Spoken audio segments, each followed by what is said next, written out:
There are so many special pieces. I mean, every one of them has a story. You don't have to have all the natural gifts and abilities. The magic is in the work. I hope that I'm having a good impact on kids, encouraging them not only to be better at what they're doing, but to learn that they can overcome obstacles.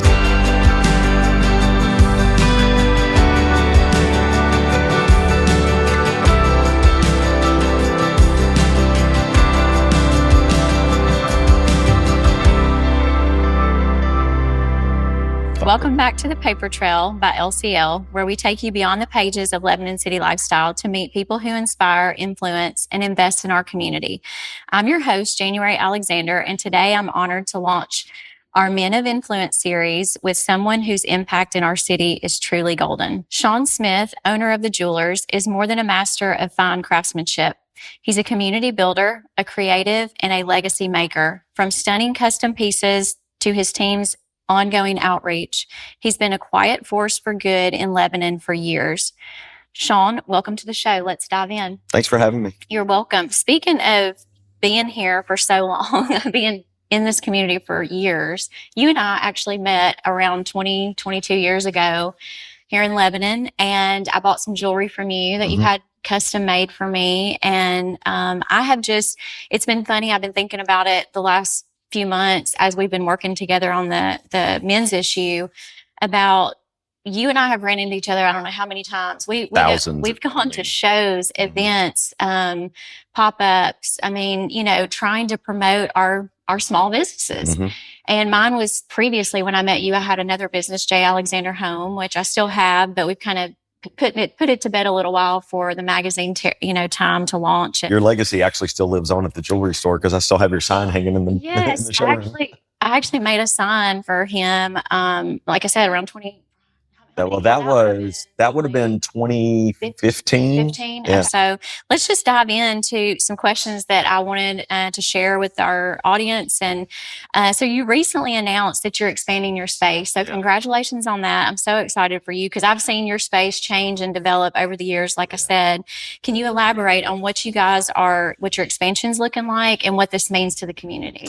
I can. So, Lebanon I've been in the jewelry business now 28 years, going on 29 years, which seems crazy. It is crazy. Literally better than half of my life now has been in the jewelry business. Devoted. I've been on my own now longer than I was with my prior employer, which is also, crazy. So it's been a great ride. Lebanon and Wilson County have embraced us in ways that I never really thought I wanted. I was perfectly content being a jeweler for someone else. And circumstances, always dictate what you have to do, and you have to adapt and overcome. And that's right. And that's what we did. And that space was partly occupied by a business that Lindsay and Nicole had. They have decided to go on to other things, and so that space is available. And so we're going to expand the store. We're adding probably 50 or 60 linear feet of showcases. Okay. We're going to do a whole bridal, kind of a bridal area now, not just one little, one or two cases. We're going to have a meeting room, conference room, where I can meet vendors in private. They're not just out, with everybody walking in. But it's going to also double as, we do a lot of custom work, probably more than anybody, definitely more than anybody in town. But it's going to double as a meeting space for myself and the clients. So again, they, a lot of times it's things that they don't necessarily want the general public to hear. It's engagement rings. And so they'll be able to go behind closed doors. That's nice. And discuss. We can discuss price without anybody else hearing. They're going to be that. We're going to expand our shop. Our shop is going to almost double in space. Our repair business it's insane how many repairs we do now. So you've created, speaking of, countless meaningful pieces, custom pieces over the years. I mean, my gosh, you created one for me. I've seen a bunch, of them. They're beautiful. Is there one that stands out in your memory or holds a special place in your heart? Yeah, so I have done a lot. I don't know the number, but it's got to be in the thousands of custom pieces. Now, obviously, we worked on tens of thousands, but the custom pieces are special. I've had the opportunity to make pieces for the Phoenix Ball for Cumberland, which is actually coming. It'll be up. It's this weekend, but I'm sure it'll be long gone by the time this airs. But this weekend, and I'm doing another piece this year. 20 plus years I've been doing that. They're all one of a kind. They're all specifically for the Phoenix Ball. Nothing has ever been reproduced. And so back when a lot of people may or may not know Jeanette Rudy. So Miss Rudy was, the Jeanette Rudy School of Nursing. It was her namesake. Was an amazing woman. And so I probably made a dozen pieces for her over the years. And one of the pieces that I did, though, was for Phoenix Ball. Okay. And it's special in the sense that it wasn't a super expensive piece. Couple of $1,000s, was its retail value. So I happened to be at that ball. And so there was a lady who is she doesn't live here anymore, and I won't mention who it is, but she wanted the piece. Okay. So they started bidding against each other, and neither of them knew who was the other bidder for a little bit. Okay. And the other lady, not Miss Rudy, Miss Rudy was a massive donator to Cumberland. And so she was going to write the check no matter what. But now this was a time where she could kind of flex a little bit, and it was about the thrill of winning. Yeah. And so they got into it. And the other lady at the table said, I'm going to win this piece. And one of her friends sitting at the table said, do you know who you're bidding against? And she said, I don't care who I'm bidding against. I'm going to win this piece. So at the time, it brought the most of any piece ever at the Phoenix Ball. It was $11,000, $12,000, $13,000 is what it brought. Monday morning, and Miss Rudy got it. Okay. Monday morning, Miss Rudy showed up at the jewelry store, and she had this piece in her hand, and she said, "Baby, I didn't want this piece," and she gave it back to me. And so I got the piece back. She donated the money. And so that's always been a super special. Did the other lady end up getting it? No, no, I kept it. But that was, and I've done, I say that because that's a very memorable, piece. Yeah. There are so many special pieces. I mean, every one of them has a story. So I want to know, as a kid, where did all this concoct? Were you always designing and coming? I bet you were good at Legos. I still kind of secretly love Legos, but I never really, jewelry wasn't ever my thing. Yeah. As a media. I thought it was pretty, but I grew up pretty meager means. Our family didn't have a lot of extras, so jewelry just wasn't on our radar at all. I was Hot Wheels and models. I've always been into cars. I love cars, old cars, new cars, expensive cars, cheap cars. It doesn't matter. I like anything with a motor. Tinkering, you like to tinker. I do, and that was the thing. I would go. I would go buy models, little Revell, $9 models At Walmart. but I'd buy 5 of them. Yeah. And I would take, the wheels off of this one and the interior off of this one and the motor out of this one. And I love the custom part. The custom part of it is what I like the most. It's what I like most about my, my jewelry career. It's what I like about, when I was doing my Toby Wade home stuff with, you and I, that's where we met, doing that kind of stuff. It was turning things that weren't necessarily meant to be that into something else. Yeah. And I like that a lot. I get inspiration from a lot of things, and it's not always, sometimes it's nature, sometimes it's architecture is a big thing.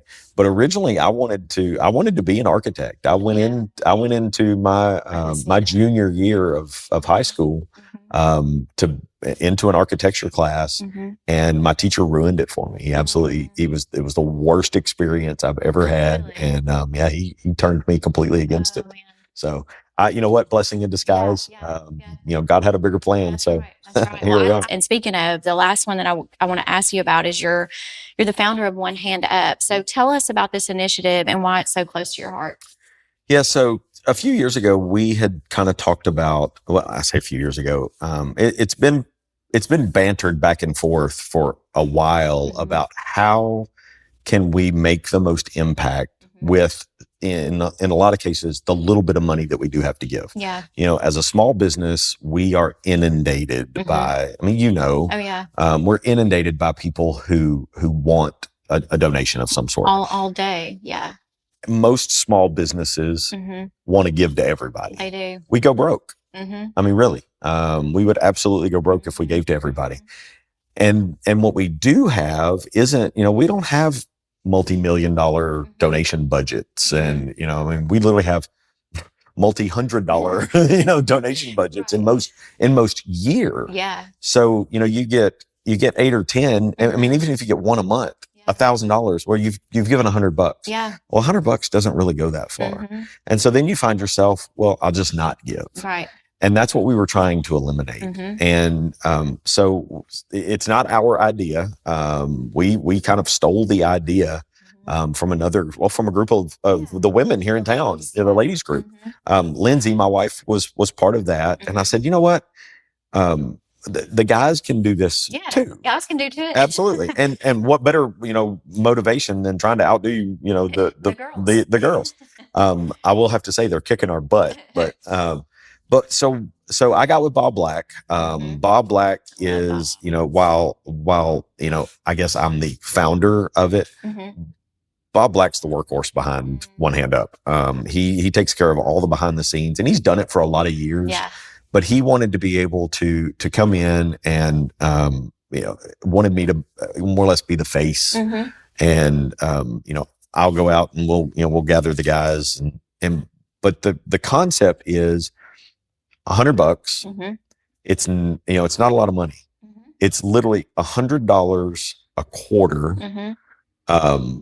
And I mean, who can't spend $100? You know, $100. Yeah. You know, most of us spend more than $100 in a week on lunch. Yeah.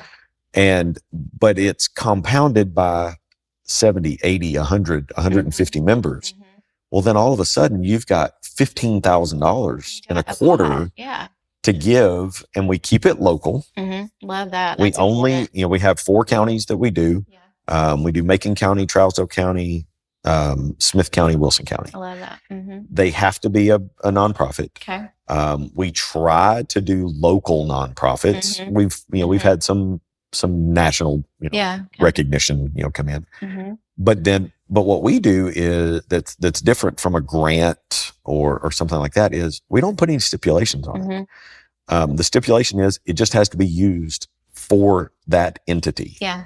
We don't tell them, oh, you know, it's got to be used for copy paper, or oh, it's got to be used for, you know, that is their money. You're trusting, that they're going to make 100%. We're trusting they're going to make the best of it. Yeah. If it needs to go for payroll, you know what? It goes for payroll. That's right. And so that's the you know, the biggest thing. I've been involved in, you know, other nonprofits and you know, the government red tape and all that stuff. It's just I get it. I get why they have to do it, but it's absolutely absurd in a lot of cases. So that's been really cool. So we're striving to get bigger. It's, you know, we're at about 70 members, I think, is what we're at. And men who are listening who want to now join this, what do they do? So reach out to me. We actually do have a link that I can send to anybody. They can call me at the jewelry store. We'll get you involved. Okay, that's awesome. 100%. We hope some listeners are going to sign up for that. Yeah. So it's one hand up TN is the. There's actually a Facebook page. We're not really active on Facebook. We found out that guys don't really interact. So, but they can get in touch with you. Yeah. I'm not hard to find. Good. Okay, perfect. Sounds good. Well, thank you so much for joining us today and continuing to lead with your heart, generosity, and craftsmanship. You work your work, both at the Jewelers and through One Hand Up, is just a powerful reminder that business can be both beautiful and deeply impactful in this community. We'll be spotlighting more men of influence throughout the month of June. We cannot wait to share all of these guys with you. If you haven't picked up the issue, you should.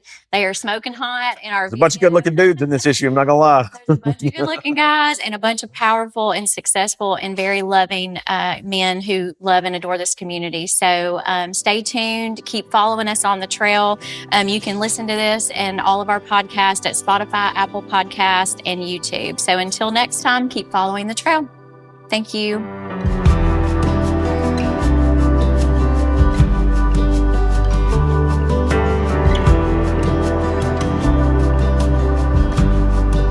Welcome back to The Paper Trail by LCL, where we follow the stories that go beyond the magazine pages and celebrate the voices making a real difference in our community.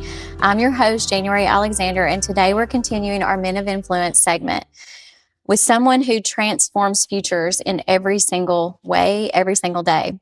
Reggie Blair, Vice President of Enrollment Services at Cumberland University, is not just helping us grow this university in town, he's setting records while he's doing it. From energizing prospective students and families to shaping the next generation of leaders, Reggie's passion for education is undeniable.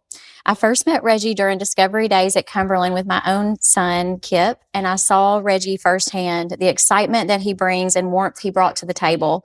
Reggie, welcome to the Paper Trail. We're so glad to have you today. Thank you for having me. I appreciate it.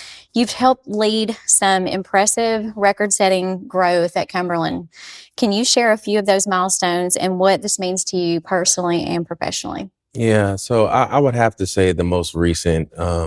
So this past year we set a record. So we've had record enrollment every year since I've been there, and it's been pretty amazing. But the last year in particular, we had so many delays with the FAFSA. The FAFSA challenges. They redid the entire FAFSA. So applying for financial aid was really challenging for people. We had to wait on the government to kind of get the kinks worked out. And so just sitting around waiting, trying to be able to give answers to families and students, but we really don't have any answers to give them.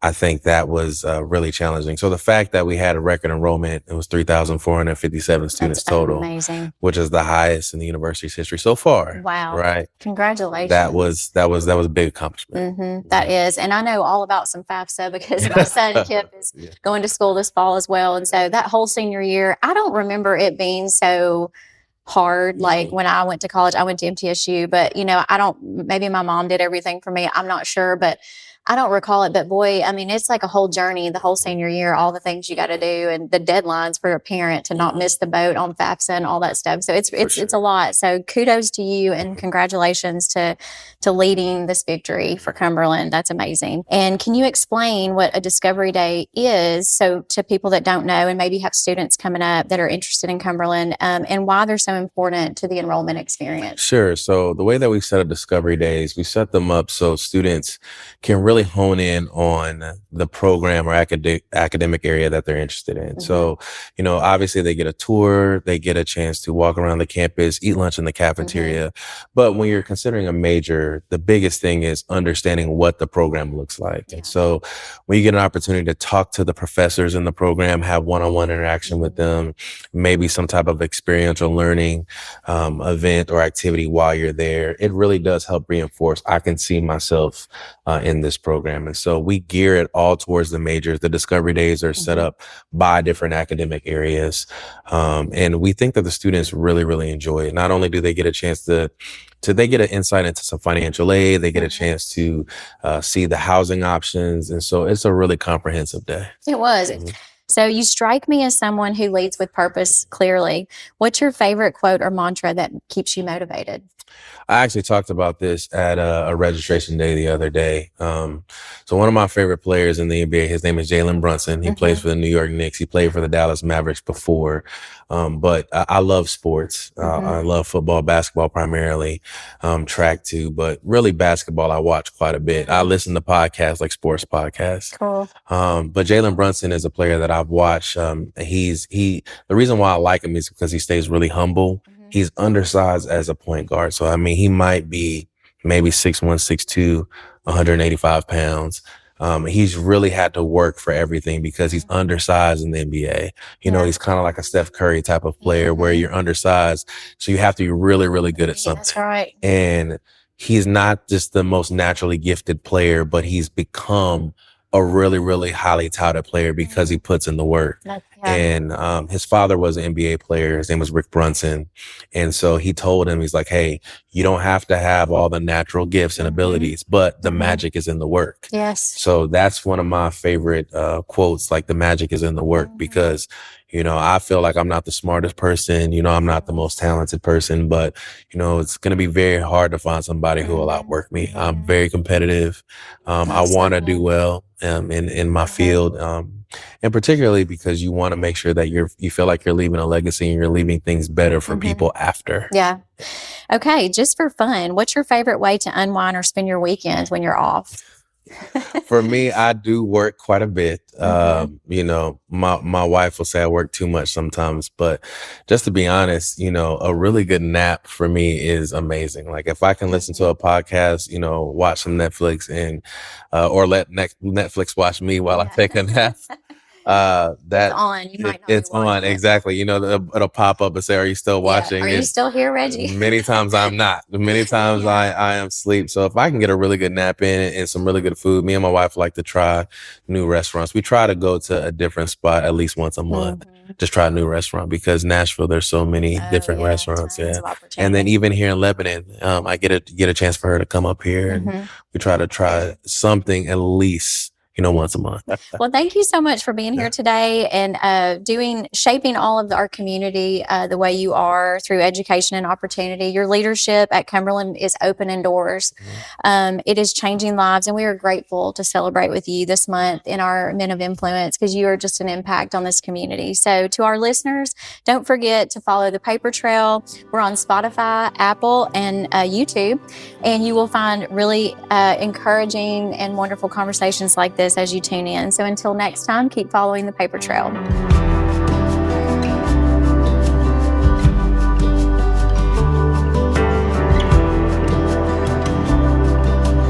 Welcome to another episode of the Paper Trail by Lebanon City Lifestyle, where we go beyond the magazine to bring you the voices and stories of our people shaping this community. I'm your host, January Alexander, and today we're continuing our Men of Influence series with someone who has impacted our city, both in and out of the dental chair. Dr. Derek Gregory of Gregory Dental Group is a leader in dentistry, but also a passionate community advocate, a lifelong learner, and a man of deep faith. From serving families with excellence to recently earning a seminary degree and being honored this year by the Lebanon-Wilson County Chamber, it's clear that Dr. Gregory is committed to service in every sense of the word. Dr. Gregory, welcome to the Paper Trail. Well, thank you for that introduction. That's quite a bit there. Pretty humbled, and thank you for making me a part of this. You're welcome. Well, we're pretty proud of you. So we've been, noticing things you've been doing the last year, really. And I know that you've been in the community for a long time in the Lebanon area. And so we're glad to feature you this month as one of our Men of Influence, because you're definitely making some movements here in town that everybody's noticing. So we're glad. Thank you so much. So you're well known for your excellent care at the dental group, but you're also deeply involved in this community. What are a few causes or local initiatives that you're passionate about?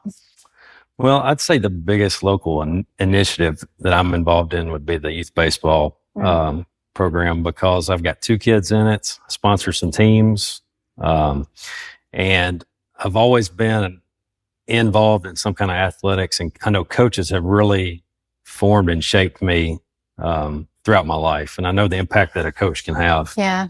So I hope that I'm having a good impact on kids, encouraging them not only to be better at what they're doing, but also to learn that they can overcome obstacles, they can get better and receive challenges and overcome hurdles in life. It actually moves into life, not just into the ball field. Yeah, that's huge. Congratulations are in order first, though. You recently earned a degree in seminary.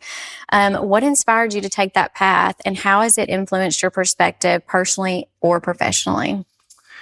Well, I would say, and the ball kind of got rolling initially with I had a kind of a crisis of faith, and I started asking a lot of questions and wondering about some things. And And then I just happened to be watching the Super Bowl one night. And how did those connect? But the quarterback was for the winning team for the Philadelphia Eagles. And he was a backup quarterback. He was not supposed to be the guy there, but they were talking about how he had, had to become the starter because the starter had gotten hurt. And all through the year, he had been a backup with not a lot of responsibility, but now here he's starting. But at the same time, he's enrolled in seminary. And they did an interview with him, and he's talking about, how he's having to balance so much time to get everything done that needed to get done, both professionally and academically. And I thought, at the same time, I'm working through a lot of things spiritually. And then this story comes on, and I'm like very inspired by it. I'm like, here's this guy. His plate is full preparing for a Super Bowl. But at the same time, he's reading books and writing papers. And I'm just running a dental office, trying to take care of my patients. I could do this too, because I would really like to know more, and challenge myself. So that's how I got into that. That's pretty awesome. Now, how long ago was that, did you say? So I started that, I believe it would have been in 2019. Okay. And then I finished up with my degree in 2023. That's awesome. Yeah. Yeah, that's amazing. So let's talk about this year. The Lebanon Wilson County Chamber awarded you. I was there. I saw it, and I was like, okay, you're going to be our man of influence, one of you, because you're doing such a good job. You didn't even know it at the time. Yeah. So what did that honor mean to you, and how does it reflect your mission? Well, it really was, I'd been in Lebanon, I have been here for 11 years. I've been here for 13 years, but at that time, 11 to 12 years when I started building the building. But to be recognized for that, I really felt accepted and welcomed by the community as a whole, or by the leaders of Lebanon and Wilson County. It was a big challenge to build that building. And I know people build things all the time, but we had a lot of issues around the property and changing it from a residential place to what it is now, and making sure we fit parameters that would make a lot of people happy, and maybe some people not so happy, but I really tried to fit it in that area and make it make sense. I tried to preserve the historic trees on that property to the best that I could. I know you lost one, and that's pitiful, but we lost the big one. It just fell down like 6 weeks before we moved in. It was a dry summer, and it was the inside of the tree was completely hollow. Yeah. And I got a call from the contractor that was there. He knew what it was. He said, immediately felt sick in my stomach. And I felt the same, when he sent me the picture, because it's really a huge reason that we bought that property. Not only it's a great spot being across from Sports Village, but also maintaining that historic part of town. We planned everything around that. And then it fell. And I try not to complain about it, because I feel like it's an act of God, right? That's how insurance people call it. So it's like complaining about the weather. You feel like, where do I don't want to step over the line. Exactly. But I'm proud of it, and I hope that the community, hope the community is proud of it, and that it enhances the beauty of the this town that's already beautiful. It's definitely enhancing. I'm a designer. I've told you that, and that's what I see. I'm always like, oh, eye candy, like everywhere I look.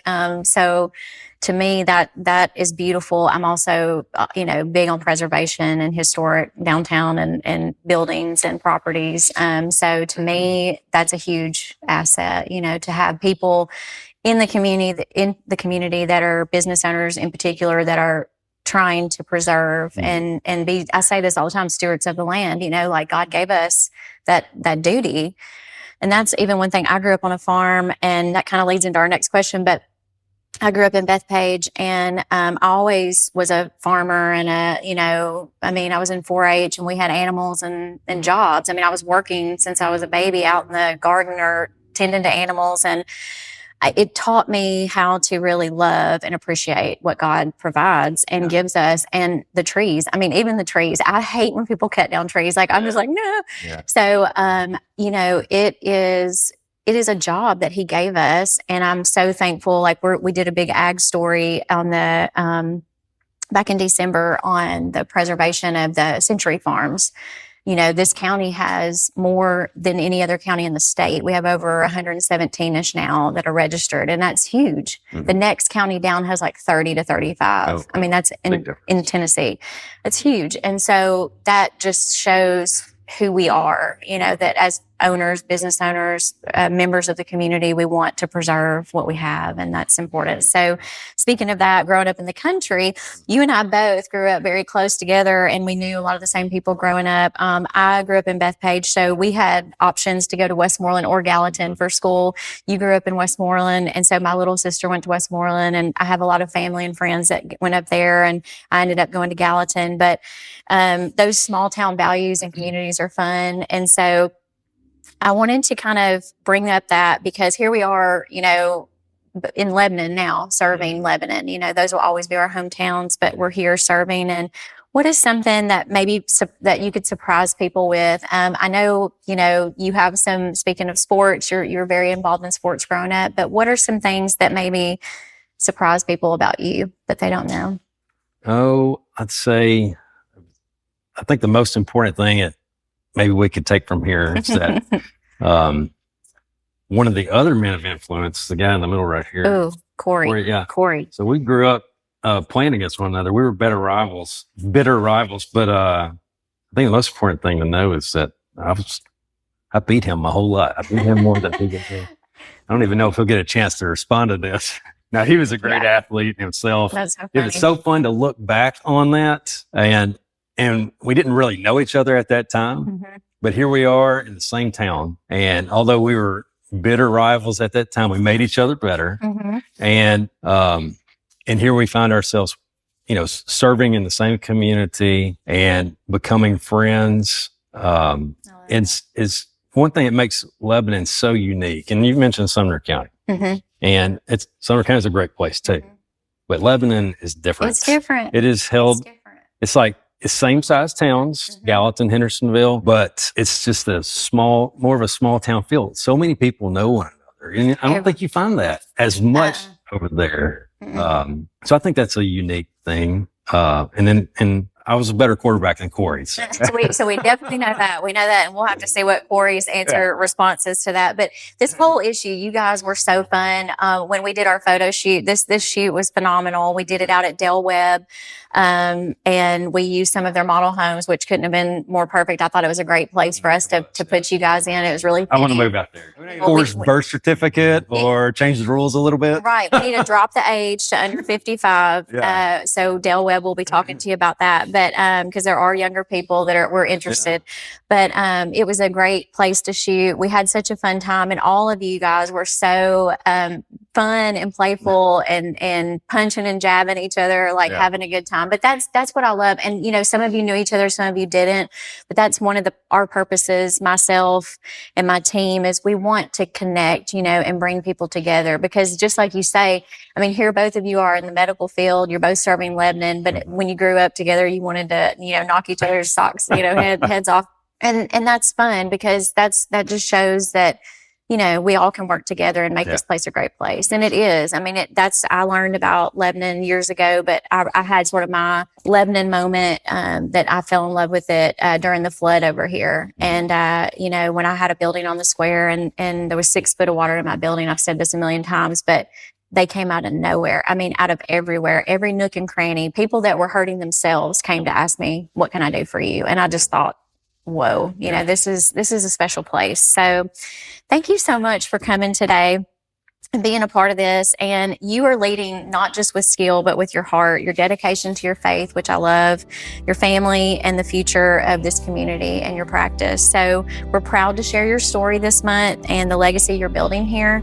And for our listeners, stay tuned for more powerful sessions and stories this month. We can't wait to share, and continue to follow us on the paper trail.